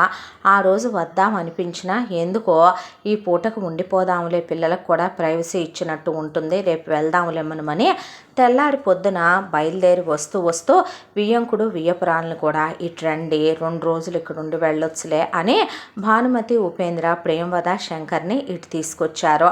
తీసుకొచ్చిన తర్వాత ఇంట్లో పనివాళ్ళు కనిపించట్లేదు, బయట సెక్యూరిటీ ఉన్నాడు. సెక్యూరిటీని ఏంటి ఇంట్లో పనివాళ్ళు లేరని పిలిచి అడిగితే తెలియదు అమ్మగారు నాకు, నేను కూడా నన్ను రాత్రి వెళ్ళిపోమన్నారమ్మా, నేను ఉదయాన్నే వచ్చాను అని చెప్పాడు. సరే నువ్వు వెళ్ళు అన్నాక తోటమాలు ఏమయ్యాడో, పని వాళ్ళందరూ ఏమయ్యారు, ఫోన్లు చేసిందే. ఇక వరుసగా భానుమతి చేస్తే ఒకళ్ళ తర్వాత ఒకళ్ళు అందరూ అరగంటలో అసెంబ్లీ అయ్యారు. ఎక్కడికి సచ్చారు అందరూ అన్నాడు ఉపేంద్ర. అమ్మాయి గారే మీరు వెళ్ళిపోండి, ఈరోజు మీకు సెలవా అన్నారు బాబు. వారెప్పుడైనా ఏకాంతంగా గడపాలనుకున్నప్పుడు మమ్మల్ని వెళ్ళిపోమ్మంటే వెళ్ళమని అమ్మగారు మీరేగా చెప్పారు, వెళ్ళిపోయామండి అని ఎవరి పనుల్లోకి వాళ్ళు వెళ్ళిపోమని భానుమతి ఆజ్ఞాపిస్తే వెళ్ళిపోయారు. ఆ తరువాత కోడలు కొడుకు పై గదిలో ఉన్నారేమో, డిస్టర్బ్ చేయటం ఎందుకని 1-2 గంటలు గడిచిపోయిన తర్వాత భోజనాల టైం కూడా అవుతుంది, ఏంటి పిల్లలు ఇంకా రాలేదని పైకి వెళ్ళి చూద్దాం పదమని ప్రియమద భానుమతిని తీసుకొని వెళితే తలుపు దగ్గరికి వేసి ఉంది. తలుపు తీసి చూస్తే బాత్రూంలో సౌండ్ రాట్లా. బాత్రూమ్ డోర్ ఓపెన్ చేస్తే లోపల ఎవరూ లేరు. దాంతో ఒళ్ళు తెలియకుండా పడిపోయి నిద్రపోతున్నాడు సంజయ్. ఏంటి వదిన అబ్బాయి ఇంత నిద్రపోతున్నాడు అంటే కోడలు కొడుకు భోంచేసి నిద్రపోయాడని, టిఫిన్ చేశాడని, ఆ పక్కనే ప్లేటు మీద ప్లేటు కప్పిన టిఫిన్ ప్లేట్లు, భోజనం ప్లేట్లు, జ్యూసులు అన్నీ వరుసగా తీసుకెళ్ళినట్టు అలా టేబుల్ మీద పరిచినట్టు పెట్టున్నాయి. పిల్లాడు ఏంటి నిద్ర లేవట్లేదు దేవుడో అనుకొని దగ్గరికి వెళ్ళి ఊపి చూసింది భానుమతి. చూస్తే ఒళ్ళు తెలియకుండా నిద్రపోతున్నాడు పడి సంజయ్. దాంతో పక్కన ఒక ఉత్తరాల కట్ట టపటపాలాడుతూ పేపర్ వెయిట్ కింద టీపాయ్ మీద కనిపించి ఆ ఉత్తరాల్ని చేతిలోకి తీసుకుంది భానుమతి. తీసుకొని తలుపు దగ్గరికేసి ప్రియమద చేపట్టుకొని కిందకొచ్చి బెడ్రూమ్లోకి వెళ్ళారు నలుగురు కలిసి. వాళ్ళింట్లో ఏది ఉన్నా 4 గోడల మధ్య తప్ప నలుగురిలో మాట్లాడుకునే కుసంస్కారులు కాదు వాళ్ళు. ఉత్తరం చదివినటువంటి భానుమతి ఆ ఉత్తరాలు ఉపేంద్ర చేతిలో పెట్టి కూర్చుండిపోయింది. ఆయన ఆ ఉత్తరాలు చదివి ఏం మాట్లాడాలో అర్థం కాక గోడకు ఆనుకుండిపోయాడో. ఏంటి బావగారు అని శంకర్ ప్రియమద ఉత్తరాలు తీసుకుంటే సంజయ్కి నేను భర్త అనాలా లేదా ప్రియమైన అనాలా లేదా భర్త కాని భర్త అనాలా ఏమని రాయాలో నాకు అర్థం కాలేదు. నేను వెళ్ళిపోతున్నాను సంజయ్ నీ జీవితంలో నుంచే. నేను ప్రేమించి నన్నే కావాలనుకొని నన్ను ఆరాధించిన సాగర్తో వెళ్ళిపోతున్నాను. నేను ఇంతకాలంగా నిజం చెప్పాలంటే చాలా బరువులు మోసాను. ఇంకా నాకు మోసే ఓపిక లేదు. నాకు తనతో జీవించాలనుంది. తనతో జీవితం కావాలి. అసలేం జరిగిందో నీకు నేను చెప్పాల్సిన ధర్మం నా మీద ఆధారపడింది. నిజం చెప్పాలంటే చిన్నప్పటి నుంచి స్వేచ్ఛగా విహంగంలో తిరిగే పక్షిలా పెంచారు నిన్ను మీ అమ్మా నాన్నలో. కానీ మా అమ్మా నాన్నలు నన్ను నా పెంచలేదు. చిన్నప్పటి నుంచి నన్ను పంజరంలో బంధించి చిలుకలాగా సందు చివర ఉండే స్కూలుకి వెళ్ళాలి, కాలేజీకి వెళ్ళాలి, ఆడపిల్లంటే ఇంటి పని రావాలి, వంట పని రావాలి, ఆడపిల్ల నవ్వకూడదు, ఆడపిల్ల మంగళవారం ఏడవకూడదు, శుక్రవారం ఏడవకూడదు, గడప మీద కూర్చోకూడదు, గడప మీద నుంచోకూడదు, ఇంట్లో ముగ్గు పెట్టాలి. ఇలా ఒకటి కాదు. మేం బ్రాహ్మణం కాకపోయినా బ్రాహ్మలు కూడా అన్ని సాంప్రదాయాలు ఈ రోజుల్లో పాటించట్లేదేమో. అన్ని ఆంక్షలు. నాకు ఎన్నెన్నో కలలతో ఎన్నెన్నో ఆశలతో నా జీవితంలో ప్రతి క్షణాన్ని వీళ్ళ కోసం నేను కాల రాచేస్తూ పెరిగాను. నేను చదువుకోవాలనుకున్న చదువు వాళ్ళు నన్ను చదువుకోనివ్వలేదు. ఇంటర్ అయిపోయింది, డిగ్రీలో జాయిన్ అయ్యాను. అప్పుడు సాగర్ నాకు పరిచయం అయ్యాడు. ఇద్దరి కళ్ళు కలిశాయి, మాటలు కలిశాయి, మనసులు కలిశాయి. ఒకే ప్రాణం ఒకే శరీరం అన్నంతగా ప్రేమించుకున్నాం. అప్పటి వరకు వీళ్ళు నన్ను ఏదైతే గనక బందీఖానాలో పెట్టి జైల్లో ఖైదీలా పెంచి నరకం చూపించారో నాకు ప్రపంచం అంటే ఇది ఇంత విశాలంగా ఉంటుంది అనే నా నోటికి ఒక రుచి ఉందనే ఎన్ని రకాలు తినిపించాడో తెలుసా. నాకు తెలియని ప్రపంచాన్ని చూపించాడో. వీళ్ళకి తెలియకుండా స్విమ్మింగ్ పూల్స్కే తీసుకెళ్ళాడా, 5 స్టార్ హోటల్ రూమ్సే చూపించాడా, రకరకాల స్టార్టర్స్ బిర్యానీలే తినిపించాడా, బ్యూటీ పార్లర్లకే తీసుకెళ్ళాడా. నాతో లైఫ్ ఇలా ఉంటుంది అని అతను చూపించాడు నాకు. అతన్ని ప్రాణానికి ప్రాణంలా ఆ 3 ఏళ్ళు ప్రేమించేశాను.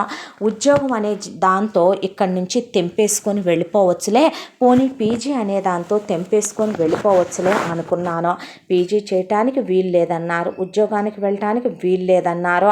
ఆ తర్వాత మళ్ళీ నన్ను కొంపలోనే పడేసే సంబంధాలు చూడటం మొదలుపెట్టారు. సంవత్సరం గడిచిపోయింది. నువ్వు నా జీవితంలోకి వచ్చావు. ఆ తర్వాత నువ్వు నా ఫోన్ నెంబర్ తీసుకున్నావు. నా ఫోన్ నెంబర్ తీసుకొని నువ్వు నాతో మాట్లాడిన మాటలో ఏమో నాకు తెలియకుండానే నేను నీ అందానికి, నీ ఆస్తికి, నువ్వు ఇచ్చే గిఫ్టులకి, నువ్వు నా మీద చూపించే కేర్కి, నువ్వు నాకిచ్చే సపోర్ట్కి తెలియకుండానే నేను ఆకర్షితురాలనైపోయాను, వశమైపోయాను. నేను ఎంత మోహించానంటే నేను నిన్ను ఒక ఆడదానిగా చెప్పకూడదేమో. నేను నీ అందాన్ని అనుభవించాలనుకున్నాను. అణువణువు నీలో ఒదిగిపోవాలనుకున్నాను. 3 సంవత్సరాల కాలం నీతో గడిపాను. నీతో నేను శారీరకంగా కలుస్తున్నా, నువ్వు నాకు స్వర్గ సుఖాలు చవి చూపిస్తున్నా, నేను చూడని జీవితాన్నే నాకు నువ్వు నా పాదాల దగ్గరే పెడుతున్నా, నన్ను ప్రాణానికి ప్రాణంగా ప్రేమిస్తున్నా. నా మనసంతా సాగర్ చుట్టూనే తిరిగేదే. ఇన్నాళ్లుగా నేను సాగర్తో టచ్లోనే ఉన్నాను. చాలాసార్లు సాగర్ సూసైడ్ అటెంప్ట్ చేశాడు నా కోసం. ఇక నాకు నీ మీద రాను రాను శారీరకంగా నువ్వు అనుభవించో నేను నీతో గడిపో నీ మీద నాకు ఓపెన్గా చెప్పాలంటే మోజు తీరిపోయిందే. నాకింకా నీ మీద కోరిక కలగటం లేదు, ప్రేమ పుట్టట్లేదు. ఎందుకని నన్ను నేను 100 సార్లు ప్రశ్నించుకున్నాను. నా మనసు నాకు చెప్పింది ఒకటే, నీ ఆస్తికి, నీ అందానికి, నీ చదువుకి, నువ్వు నా మీద చూపించేటటువంటి ప్రేమకి నేను ఆకర్షితురాలయ్యాను. అంతే తప్ప నీ మీద మోహమే కానీ నాకు ప్రేమ లేదు, ప్రేమ కలగట్లేదు. నువ్వు లేకపోతే బతకలేనను, నువ్వు లేకపోతే చచ్చిపోతానో, నీతో పిల్లల్ని కనాలనో, నీతో 100 ఏళ్ళు గడపాలనో నాకు అనిపించట్లేదు. నేను ఎప్పుడూ చూడని జీవితాన్ని నువ్వు నాకు చూపించావు.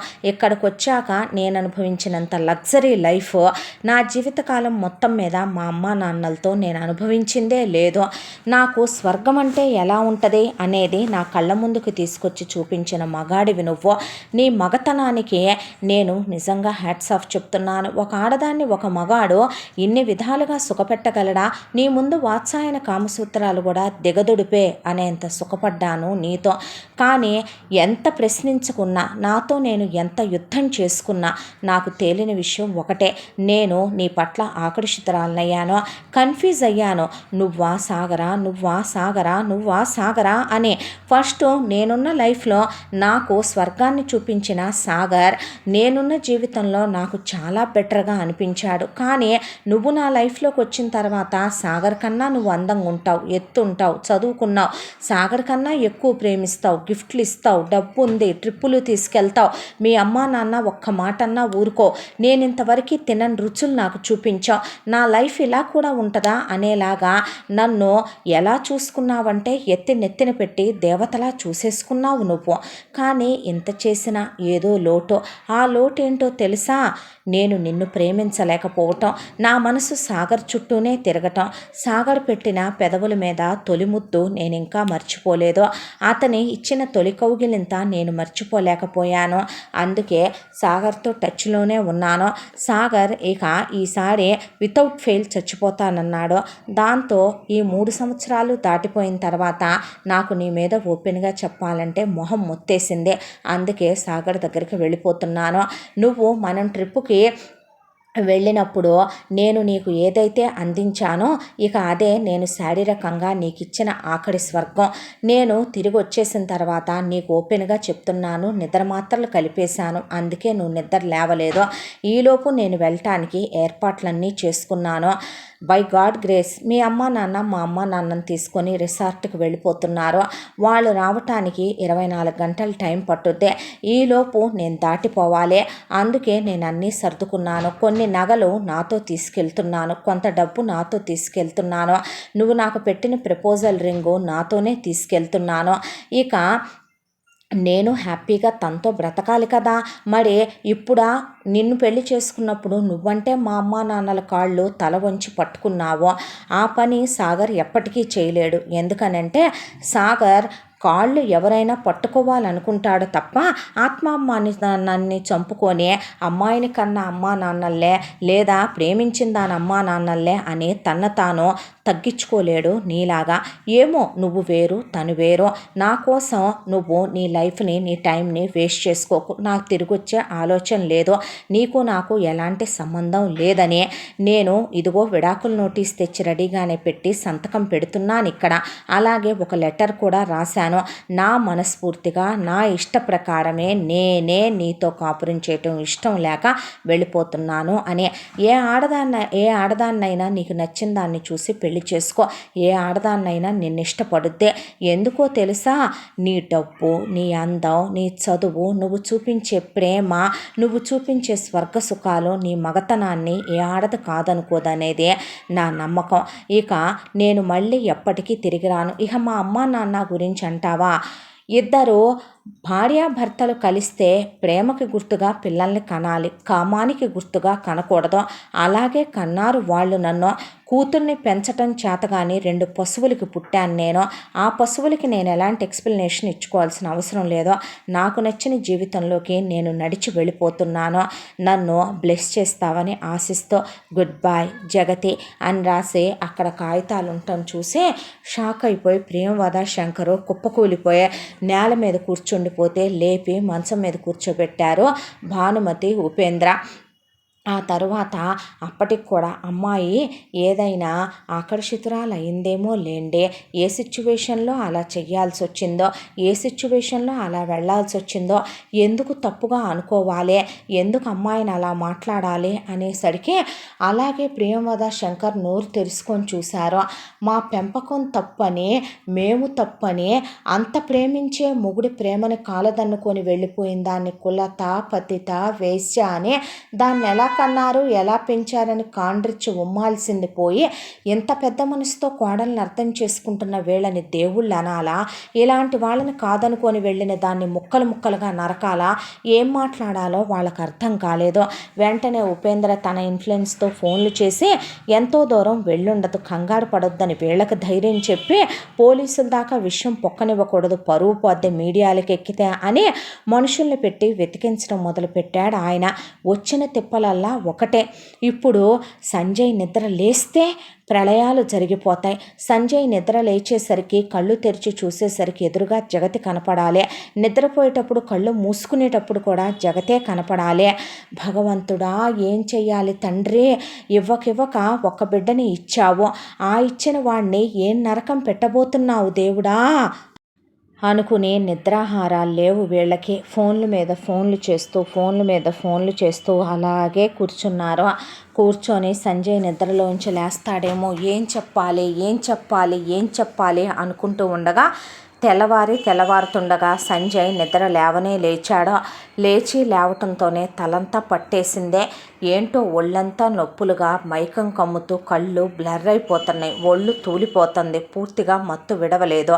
దాంతో జగతి అని కేకలు పెట్టుకుంటూ తూలుతూ ఏదో తాగినవాడు తూలుకుంటూ వస్తున్న అల్లుడిని ఎదురెళ్ళి శంకర్ పట్టుకున్నాడు.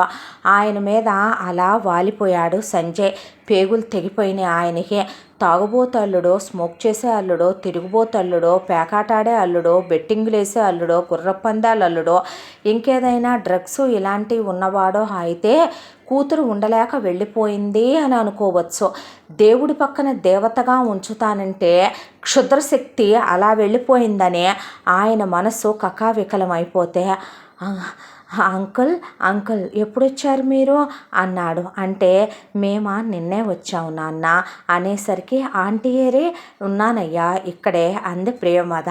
మమ్మీ డాడీ జగతేది అని అడిగితే వాళ్ళకి ఏం చెప్పాలో అర్థం కాక, అది నువ్వు ముందెట్రా అని కూర్చోబెట్టి కాసిన మంచినీళ్ళు తాగిచ్చాడు ఉపేంద్ర. అబ్బా జగతేది అని అడిగితే చెప్పరేంటి అన్నాడు. అంటే చుట్టాలింటికి వెళ్ళింది బాబు అందే ప్రేమవద. చుట్టాలింటికి వెళ్ళిందా, మరి మీరెళ్ళలేదేంటి, నాకు తెలియని చుట్టాలెవరు అన్నాడు సంజయ్. అంటే మేము అమ్మా నాన్నలతో కలిసి నిన్న రిసార్ట్ దగ్గరికి వెళ్ళాం కదా బాబు, నిన్న ఫోన్ వచ్చిందంట, అంకుల్ వాళ్ళ వైపు దగ్గర బంధువులు ఒక ఆవిడకి యాక్సిడెంట్ అయిందని, మనం వెళ్ళి పలకరించకపోతే మాట వస్తుందయ్యా, అందుకని మాకు బదులు తను వెళ్ళిందంట. నేనేంటి అలా పడుకుండిపోయాను డాడీ, జెట్లాగ్ అయి ఉంటుంది, ప్రయాణం చేసి వచ్చావు కదా, ఊడుకో మమ్మీ, నేనెంత యాక్టివ్గా ఉంటానో నాకు తెలీదా, అంత ఉల్లెలిసిపోయి పడుకుండిపోవటానికి నేనేమైనా డ్రింకర్నా, అసలు ఏంటి ఇంత మత్తు వచ్చేసింది నాకు, ఏం తిన్నానమ్మా నేను అని అడిగాడు సంజయ్. అడిగితే అబ్బే అదేమి లేదు నాన్న, వచ్చిన తర్వాత బాగా అలిసిపోయి వచ్చావు కదా, అబ్బా ఊరికే పడుకుండిపోయావు లేరా, శరీరం రెస్ట్ కావాలనుకోవటానికి కూడా కారణాలు ఉండాలా అన్నాడు తల్లిదండ్రులు. సరే అయితే నేను ఫ్రెష్ అయ్యి జగతి ఏ ఊరు వెళ్ళింది అంకుల్, నేను వెళ్ళి తీసుకొస్తాను అన్నాడు. వద్దంటున్నానా అన్నాడు ఉపేంద్ర. డాడ్ పిచ్చి పట్టిందా నీకు, ఎందుకంత పెద్దగా అరిచావు ఇప్పుడు నువ్వు నన్ను రీజన్లెస్గా అన్నాడు సంజయ్. ఆయనకి బాధ, కోపం, ఏడుపు ఒకేసారి వచ్చే. నీకు తెలీదా మమ్మీ, జగతి కాసేపు కనిపించకపోయినా నా గుండె ఆగిపోద్దని, నేను చచ్చిపోతానని, నేను ప్రాణాలతో ఉండనని, తను లేకుండా నా లైఫ్లో ఒక్క క్షణాన్ని ఊహించుకోలేనని మీకు తెలీదా ఆంటీ అంకుల్, చూడండి ఎలా అరుస్తున్నాడో. అది కాదు నాన్న, తను వచ్చేస్తుందని, తను వస్తానని కూడా చెప్పింది, ఫోన్ నెంబర్ ఇవ్వండి నేను ఫోన్ చేసి మాట్లాడతాను, తనకి ఫోన్ చేస్తుంటే ఫోన్ కనెక్ట్ అవ్వట్లేదేంటి అన్నాడు సంజయ్. అక్కడ ఫోన్ సిగ్నల్ లేదని మాకు వెళ్ళబోయే ముందే ఫోన్ చేసి ఒక మాట చెప్పే వెళ్ళిందిలే అయ్యా, నేను టెన్షన్ పడొద్దంది, తను వచ్చేస్తానని చెప్పిందే. ఎప్పుడు వస్తానందే?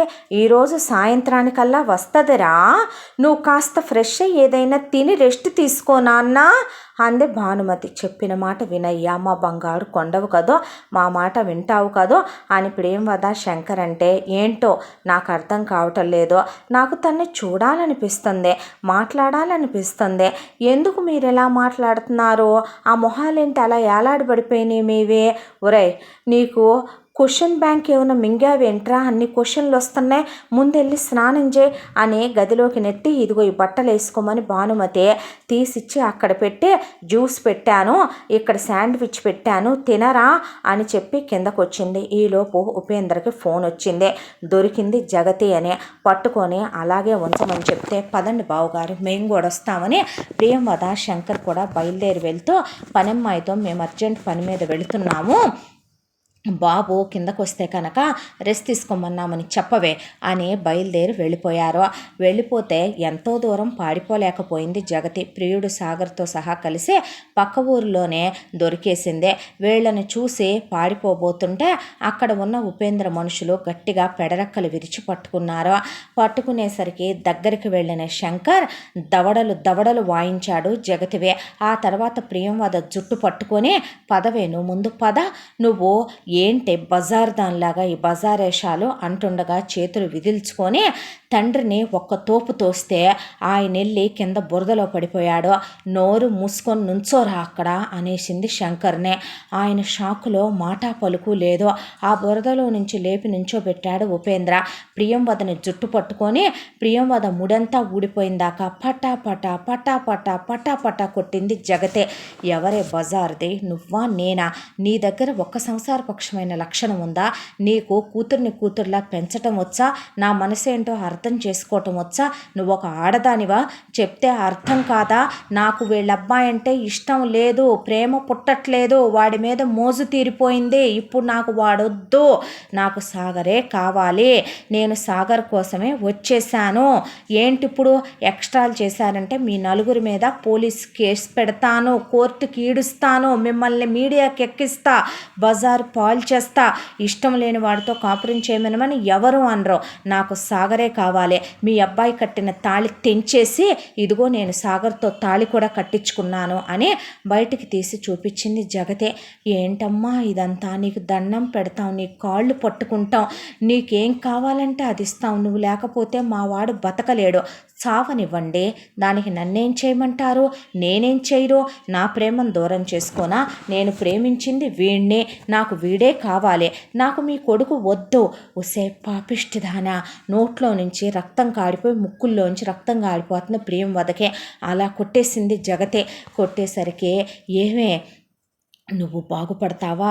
సర్వనాశనం అయిపోయి ఊడ్చుకొని పోతావే, ఊడు పేరు లేకుండా. అంత ప్రేమించే భర్తని కాలతన్నుకున్న ఏ ఆడది పైకి వచ్చినట్టు చరిత్రలోనే లేదే.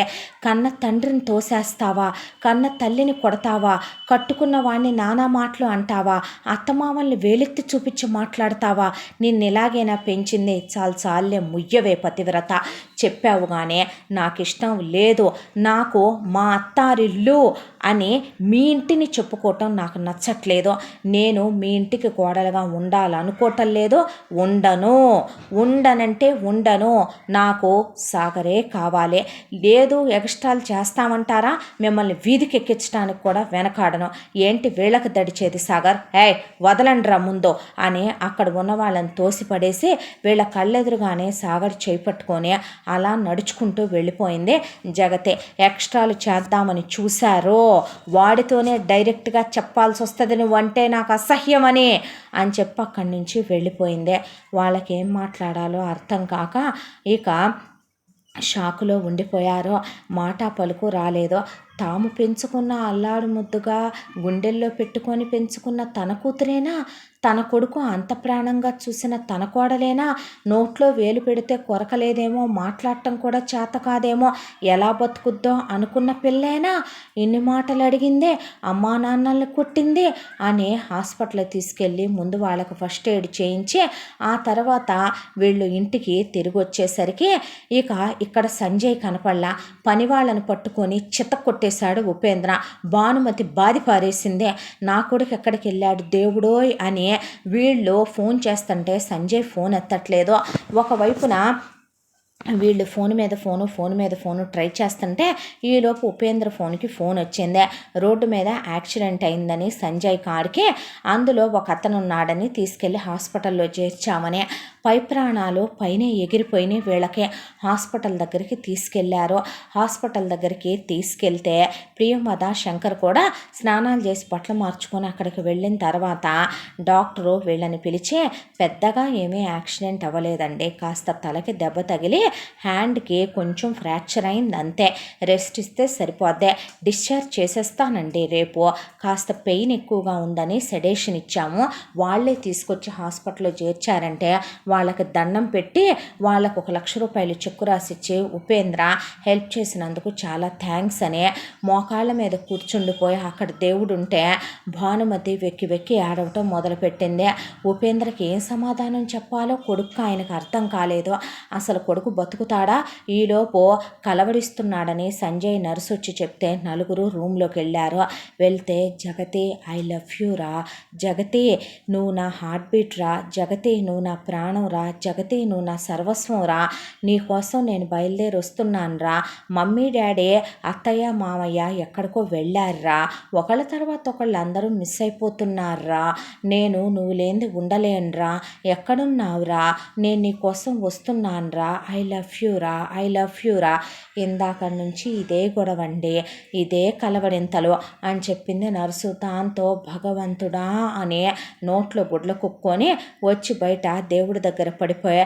నా కడుపులో చిచ్చు పెట్టకు దేవుడా, నా కడుపు కాల్చేయకు తండ్రి, నేనెవరికి అన్యాయం చేయలేదయ్యా అని భానుమతి కూర్చొని వెక్కి వెక్కి ఏడుస్తుంటే ప్రియంవద శంకర్ అలాగే కూర్చున్నారు. 1 గంట 2 గంటలు 3 గంటలు 4 గంటలు గడిచిపోయింది.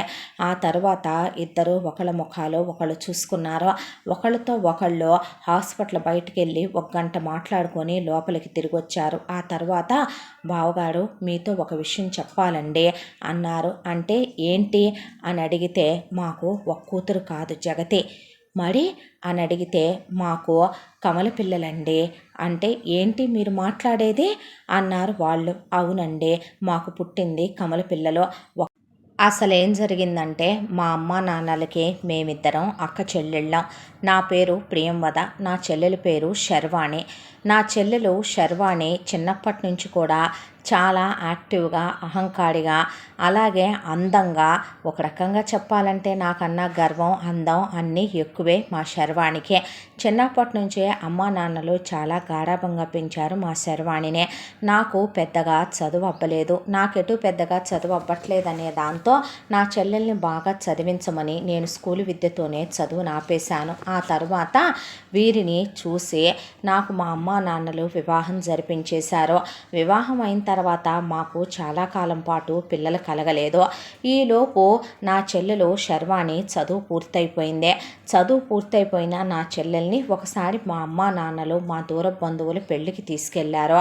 అక్కడికి కోటీశ్వర్ల కొడుకైనటువంటి వెంకట్రావు అనే అబ్బాయి తన స్నేహితుడే పెళ్లి కొడుకు కావటాన ఆ పెళ్ళికొచ్చి తొలిచూపులోనే మా చెల్లెల్ని చూసి వరించాడు. వాళ్ళ ఫ్యామిలీకి అతను ఒక్కడే వారసుడు. ఆ తర్వాత వాళ్ళ అమ్మా నాన్నలకి చెప్పి ఒప్పించి మా అమ్మా నాన్నల దగ్గరికి వచ్చి మాట్లాడి మా చెల్లెల్ని ఇక గాఢంగా ప్రేమిస్తున్నానని, ఆమెను తప్ప ఎవరిని పెళ్లి చేసుకోనని మా చెల్లెలకు కూడా అర్థమయ్యేలా చెప్పి ఆ తర్వాత వాళ్ళ ఎంగేజ్మెంటు తర్వాత ప్రేమ పెళ్ళే చేసుకోవాలనుకున్న తన కోరిక తీరాలని సంవత్సరం పాటు వాళ్ళు గాఢంగా ఒకళ్ళని విడిచి ఒకళ్ళు ఉండలేనంతగా ప్రేమించుకొని ఆ తర్వాత వివాహం చేసుకున్నారు. వివాహం చేసుకున్న తర్వాత నా చెల్లెలకు కూడా చాలా కాలం పాటు పిల్లలు లేరు. అయితే మా అత్తమామలు పిల్లలు లేకపోయినా తొందరపడి నన్నేమీ అనేవాళ్ళు కాదు, శంకర్ గారు వాళ్ళ అమ్మా నాన్నలు. కానీ వెంకట్రావు తల్లిదండ్రులు మాత్రం వాళ్ళు కోటీశ్వర్లు కావటం ఒకటే, ఆయన ఏకైక వారసుడు కావటం ఒకటే కావడం వల్ల మా మరిది గారిని వేరే పెళ్లి చేసుకోమని, మా చెల్లెలకి విడాకులు ఇవ్వకుండా తనతోనే ఉంచుకోమని, లేదంటే విడాకులు ఇచ్చేసేసేయమని, మా చెల్లెల్ని వదిలేసేయమని, ఎంతని ఇచ్చి వదిలించుకోమని, ప్రేమించినందుకు పెళ్లి చేసుకున్నందుకు మోజు తీరిపోయింది, దాన్ని అనుభవించేశావు కదా, ఇంకెందుకు దాంతో నువ్వు ఉండటమని ఎన్నో విధాల పడి విధాలు చెప్పినా కూడా నా మడిది నా చెల్లెలు చెయ్యి వదల్లేదు. ఎంతోమంది డాక్టర్ల దగ్గరికి తిరిగి ఎన్నో మందులు మింగి ఎన్నో పూజలు పునస్కారాలు చేసింది నా చెల్లెలు. కానీ దాని కడుపు పండలేదు. ఈలోపు నా అత్తమామలు కాలం చేయటం, ఆ తర్వాత నేను గర్భవతి నవ్వటం జరిగిపోయింది. డాక్టర్ దగ్గరికి వెళ్తే డాక్టర్కి మొదటి నుంచి నా పొట్ట చూసే అనుమానంగా ఉండేదే. ఆ తర్వాత నేను ప్రసవించే టయానికి నా చెల్లెలు తన భర్తని తీసుకుని నా డెలివరీ అని హాస్పిటల్ దగ్గరికి వచ్చింది. వస్తే నేను పురిటినొప్పులు పడుతుంటే ఒకళ్ళ తర్వాత ఒకళ్ళు నాకు 2 ఆడపిల్లలు పుట్టారో, అచ్చుగుద్దినట్టు ఒకే పోలికలో పుట్టారో. అసలు మనంగా చెప్తే తప్ప వాళ్ళు ఇద్దరు అనే తెలియనంతగా ఒకే పోలికతో ఉన్నారు వాళ్ళు. అయితే నా చెల్లెలు వెంటనే నా దగ్గరకు వచ్చిందే. నేను 2 పిల్లల్ని చూసుకుని చెరో పక్కన 2 బిడ్డల్ని పడుకోబెడితే అలా వాళ్ళని చూసుకుంటుంటే ఈయన పిల్లల్ని చూసుకొని పొంగిపోయాడు. ఒక మహాలక్ష్మి పుడితేనే అదృష్టం అనుకుంటాం, జంట మహాలక్ష్మిలు పుట్టారన్నాడు ఈయన. నా చెల్లెలు నా పాదాలు పట్టుకొని కన్నీరు కారుస్తూ, అక్క, చిన్నప్పటి నుంచి నా కోసం నేను చదువుకోవాలని నువ్వు చదువు వదిలేసావు. నేను నీకన్నా కాస్త గట్టిగా మాట్లాడతాను, నేను పొగరుబోద్దాన్నే. నీకన్నా నా జీవితంలో దేవుడు నాకు అన్నీ ఇచ్చాడు, డబ్బు సంపద అన్నిటినీ. కానీ నాకు శాశ్వతంగా పిల్లలు పుట్టరని డాక్టర్లు చెప్పేశారు. నిన్నెప్పుడూ ఏమీ నేను అడగకుండానే ఇన్నిచ్చావు కదా, ఇప్పుడు నోరు తెరిచి అడుగుతున్నానక్క, పుట్టిన 2 బిడ్డల్లో నుంచి నాకు ఒక బిడ్డనివ్వవో అని అడిగింది శర్వాణి. ఏంటా మాటలు అన్నాడు వెంకట్రావు. ఆ మాటకి బావా, చాలాసార్లు అన్నావు కదా నేను నీ మరదల్ని కాదు నీ తోబుట్టువుని, నీ కూతురు లాంటి దాన్ని అని నిన్ను కొంగు చాచి అడుగుతున్నాను బావా అని ఈయన్ని అడిగేసింది. దాంతో మా అమ్మ నాన్నలు ఏమీ మాట్లాడలేకపోయారో. ఇక నేను బిడ్డని ఇవ్వటానికి సిద్ధపడకపోతే ఈయనే మాట్లాడి, మాతృత్వం అనేది ఎవరికైనా దేవుడు ఇవ్వాల్సిన వరం. తను అలా అడిగిందంటే బహుశా 2 బిడ్డల్లో ఒక బిడ్డ తనకి రాసి పెట్టుందేమోలే అని ఇక నా మడిది చెల్లెలి చేతిలో ఒక బిడ్డని పెట్టేశారు ఈయన. పర్వాలేదు, మనకు ఒక బిడ్డ ఉందిగా చాలే అన్నాక డాక్టరు ఇంకో బాంబు పీల్చింది. నాకు డెలివరీలోనే గర్భసంచికి ప్రాబ్లం ఉండటం వల్ల తీసేశానని, ఇక నాకు పిల్లలు కలగరని. పర్వాలేదు, ఉన్న ఒక్క బిడ్డని మనం క్రమశిక్షణతో విలువలు నేర్పి సాంప్రదాయంగా సంస్కారం నేర్పించి పెంచుకుంటే చాలన్నారు ఈయన. ఆ తర్వాత నా చెల్లెలు ఒక పాపని తీసుకెళ్ళి ధాత్రి అని పేరు పెట్టుకుందే. మేము జగతి అని పేరు పెట్టుకున్నాం. ఎంతో ప్రాణప్రదంగా గుండెల మీద పెట్టి పెంచుకోవటం మొదలుపెట్టింది. నా కూతుర్ని వెండి ఉయ్యాలలో వేసి నా చెల్లెలో అల్లాడు ముద్దుగా పెంచుకుంటూ, మేము కూడా అంత తల్లిదండ్రుల ప్రేమ అష్టైశ్వర్యాలు అందించలేమేమో, అంత ప్రేమగా చూసుకుంటున్నారు వాళ్ళు. అయితే ఒకరోజు వెళ్ళిన నేను పాపాయి ఫోటోలు కొన్ని చేతిలోకి తీసుకున్నాను. తీసుకొని అప్పుడప్పుడు వచ్చే పాపని చూసి వెళుతూ ఉంటానని, మా చెల్లెలు వాళ్ళు సిటీకి కాపురం మార్చుకుంటున్నారని తెలిసి అడ్రస్సు ఫోన్ నెంబరు ఇవ్వమనమని అడిగాను. ఆ మాటకి నా చెల్లెలు కన్నీరు పెట్టుకొని, చూడక్క, నువ్వు నన్ను స్వార్థపర్రాలనుకుంటావో, పొగరబోద్దాన్ని అనుకుంటావో, అహంకారిని అనుకుంటావో నాకు తెలీదు. కానీ అది నాకు పుట్టాల్సిన బిడ్డే నీ కడుపులో నువ్వు 10 నెలలు మోసిన తర్వాత నాకు మోసే బాధ, పురిటినొప్పులు పడే బాధ కూడా కలగచేయకుండా నా ఒళ్ళోకి వచ్చి చేరింది దేవుడిచ్చిన వరప్రసాదం అనుకొని పెంచుకుంటున్నాను. అది నా పంచ ప్రాణాలు. నువ్వు దాన్ని చూడ్డానికి రావటం ఏంటక్క? ఇచ్చేసావు అంటే ఇంకది నీది కాదనే కదా, శాశ్వతంగా నాదనే కదా. ఇప్పుడు నేను దానికే అమ్మని. అమ్మ అంటే దానికి అర్థం ఏంటి? దానికి అన్నీ నేనే అని కదా. ఇప్పుడు నువ్వు వస్తావు, నీతో పాటు నీ ఒళ్ళో ఉన్న ఈ పాపను తీసుకొస్తావు. పెద్దయ్యే కొద్దీ దానికి పోలికలు తెలీదా? నాకు పుట్టలేదని తెలీదా? అది నీ కూతురు అనేది తెలీదా? అలా అది నిన్ను కన్న తల్లివని, నన్ను పెంపుడు తల్లినని అనుకున్న క్షణం నేను గుండె పగిలి చచ్చిపోతాను. ఇదేనా నువ్వు నాకు వరం ఇచ్చినట్టు ఇచ్చి శాపం ఇవ్వటం? నువ్వు ఇలాంటి దానివని నేను అనుకోలేదు. దానికి బదులు నువ్వు నాకున్న ఆస్తిలో సగం రాసిమ్మన్నా నా భర్త చేత నీ 2వ బిడ్డకి న్యాయం చేయమనమన్నా చేసుండేదాన్ని. ఇప్పటికి కూడా నేను జగతికి అయ్యే ప్రతి ఖర్చు నేనే భరిస్తాను, అంతేకాని ధాత్రికి మాత్రం నువ్వు దగ్గర అవ్వాలని, కంటపడాలని, కనపడాలని అనుకోవద్దు అనేసరికి నాకు నోట్లో నుంచి మాట రాలేదు.